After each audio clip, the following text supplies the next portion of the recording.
तो ताड़कासुर के 3 पुत्र हैं, तारकाक्ष, विदुरमाली और कमलाक्ष। ये तीनों ने भगवान को परास्त करने के लिए क्या किया? भगवान को परास्त करने की इच्छा से आज इन्होंने घोर तप करना आरंभ किया। घोर तप किया ब्रह्मा जी का। ब्रह्मा जी प्रसन्न हुए। ब्रह्मा जी जब प्रसन्न होकर के आए तो आज ब्रह्मा जी ने पूछा कि मांगो, तुम क्या मांगना चाहते हो? ये तीनों ने एक ही बात कही कि बोले बाबा हमें बस इतना चाहिए। क्या चाहिए? कि ना हमें कभी बुढ़ापा आए, ना हमें कभी कोई रोग हो, और बस हमें अमर कर दो। तीनों ने कहा ब्रह्मा जी से। ब्रह्मा जी ने कहा कि देखो, अमरता का तो वरदान मैं नहीं दे सकता, क्योंकि जिसका जन्म हुआ है उसकी मृत्यु निश्चित है, कोई अमर नहीं है। जो जन्म लेगा उसको मरना ही पड़ेगा। इसीलिए अमरता का तो वरदान मैं नहीं दे सकता, लेकिन तुम कुछ और वरदान मांगो। इन्होंने विचार किया, बोले ऐसा वरदान मांगेंगे कि भले ही अमर ना किया हो, लेकिन हम अमर जैसे ही होंगे। तो बोले हाँ मांगो, क्या मांगना चाहते हो? बोले आप हमारे लिए 3 नगरी बनवा दो, तीनों के लिए। किस किस के लिए? तारकाक्ष, विदुरमाली, कमलाक्ष, तीनों के लिए एक एक नगरी बना दो, और ऐसी नगरी बनाना कि उस नगरी में जब तक हमारी मृत्यु ही ना हो सके, और उस नगरी के बाहर हम जाएंगे। ब्रह्मा जी ने कहा ठीक है, तथास्तु। पर नगरी कैसी? तारकाक्ष ने कहा मुझे सोने की नगरी चाहिए। ब्रह्मा जी ने कहा ठीक है। विदुरमाली ने कहा कि मुझे चांदी की नगरी चाहिए। ब्रह्मा जी ने कहा ठीक है, तथास्तु। कमलाक्ष ने कहा कि अच्छा मुझे लोहे की नगरी बनवा करके दीजिए। भगवान ने कहा ठीक है।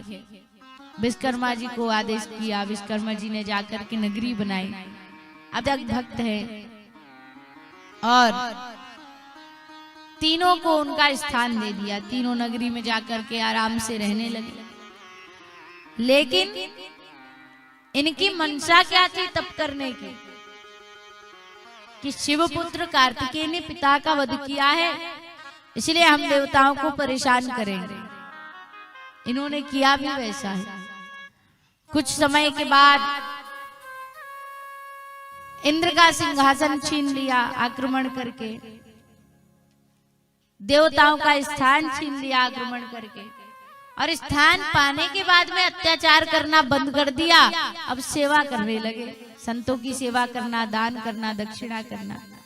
लेकिन देवताओं के पास उनका स्थान नहीं है, बेचारे बड़े परेशान हो गए। सारे देवता पहुंचे ब्रह्मा जी के पास। ब्रह्मा जी से कहा कि बोले महाराज आप हमें हमारा आसन दिलवाइए, क्योंकि वो त्रिपुरासुर यानी कि तीनों असुरों ने हमारे स्थान छीन लिए, और अब हमें हमारा स्थान चाहिए। ब्रह्मा जी ने कहा देखो मैं तो कुछ कर नहीं सकता, लेकिन तुम दुखी मत, चिंता मत करो, हम चलेंगे देवाधिदेव महादेव के पास। महादेव नाम क्यों है पता है आप? जो कार्य देवों से नहीं बनता, जो कार्य करते करते देव थक जाते हैं, उसको देवाधिदेव महादेव करते हैं। महादेव के पास चलते, बाबा के पास आए, स्तुति करने लगे कि बाबा हमें आप अपना स्थान दिलाइए। आप ही हैं जो देवों के देव महादेव है, आप ही कल्याणी हैं, आप ही कर सकते हैं वो कार्य।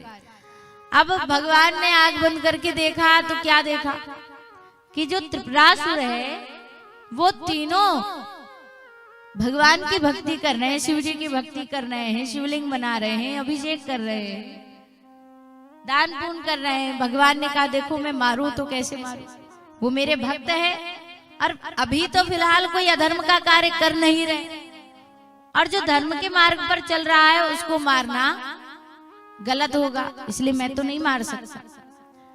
विष्णु से कहा कि बोले अगर आप कुछ सहायता करें तो ये कार्य संभव है, विष्णु जी के पास जाओ। विष्णु के पास भेजा गया। भगवान विष्णु को बताया कि शिव जी ने तो मना कर दिया है कि वो उनका वध नहीं करेंगे, अब क्या किया जाए। विष्णु जी ने ध्यान लगाया तो देखा कि भगवान वध करने से इसलिए मना कर रहे हैं क्योंकि वो तीनों असुर भगवान की भक्ति कर रहे हैं। जब वो दान करना पुण्य करना बंद कर देंगे उस समय उनकी हत्या हो जाएगी। बोले ठीक है। महाराज विष्णु जी के हाथों में व्यवस्था दी गई। विष्णु जी ने ऐसे कार्य किए, सुंदर सुंदर अप्सराएं भेजी, और जब अप्सराओं को देखा तो वो तीनों असुर भजन करना बंद कर दिए। स्त्री जैसे ही जीवन में आती भजन बंद हो जाता। ऐसा होता है कि नहीं? स्त्री के रहते भजन करना बड़ा दुर्लभ, क्योंकि व्यक्ति मोह माया में पड़ जाता है ना, और जब मोह माया को त्यागेगा तब कहीं जाकर के भजन करेगा। लेकिन आज का इंसान कहता भगवान छूटे छूटे पर मेरी पत्नी ना छूटे। भगवान छूट गए कोई गम नहीं, पत्नी छूटी तो बोले कुएं में कूद कर मर जाओ। ऐसे इंसान है। तो ये तीनों असुरों की भक्ति भंग करने के लिए आज विष्णु जी ने अप्सराएं भेज दी, सुंदर सुंदर स्त्रियां भी। अब ये भक्ति के मार्ग से हट गए और मदिरे का पान करने लगे, वैश्याओं की संगत करने लगे, स्त्रियों की संगत करने लगे। और जब अधर्म के मार्ग पर चलने लगे तब सारे देव फिर पुनः पहुंचे शिव जी के पास, वंदना करने लगे कि हे प्रभु, अब वो लोग अधर्म के पथ पर चल रहे, अब आप कुछ कार्य कीजिए। लेकिन भगवान का ध्यान लगा हुआ है। उसी समय विष्णु जी ने कहा कि सुनो, अगर शिव जी को प्रसन्न करना है तो तुम 1.5 करोड़ जप करो रुद्र के। जब 1.5 करोड़ रुद्र के जप करोगे तब कहीं जाकर के शिव प्रसन्न होंगे। देवताओं ने वही कार्य प्रारंभ किया। आज रुद्र जप करना शुरू किया। जब रुद्र जप कर कर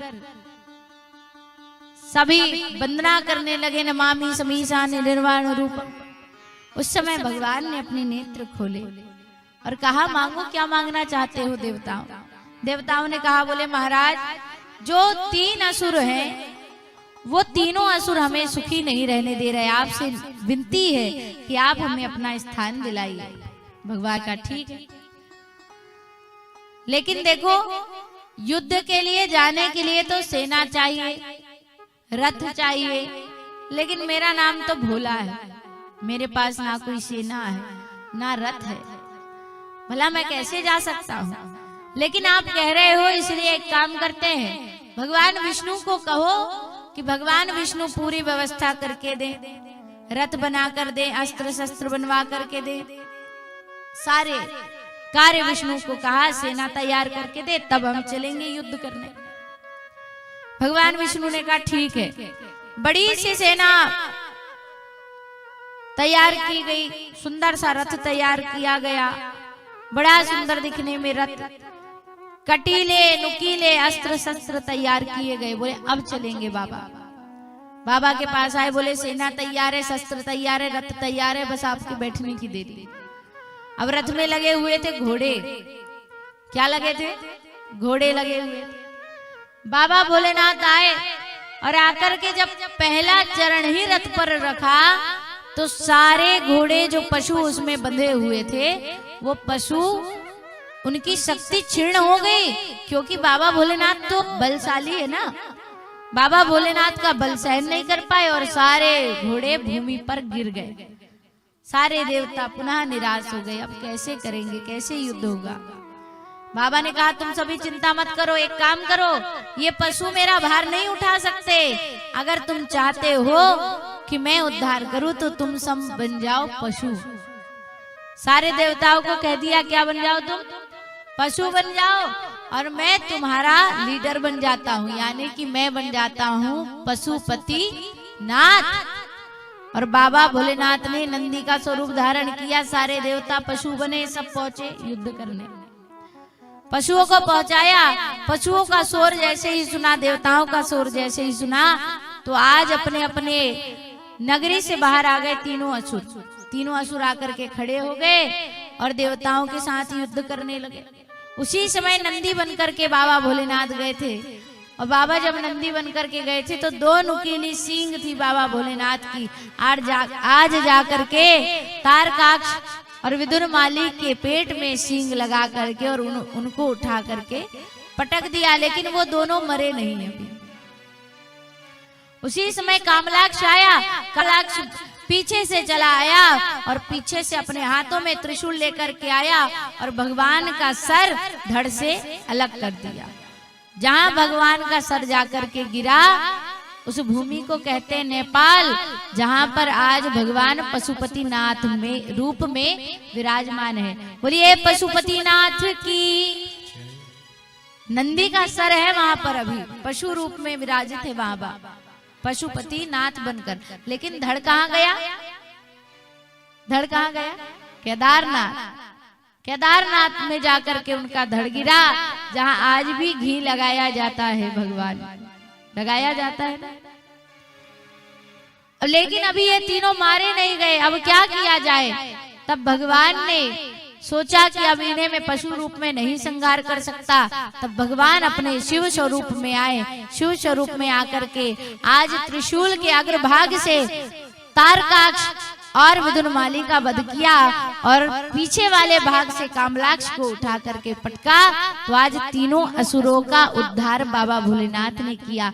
बोलिए पशुपतिनाथ की।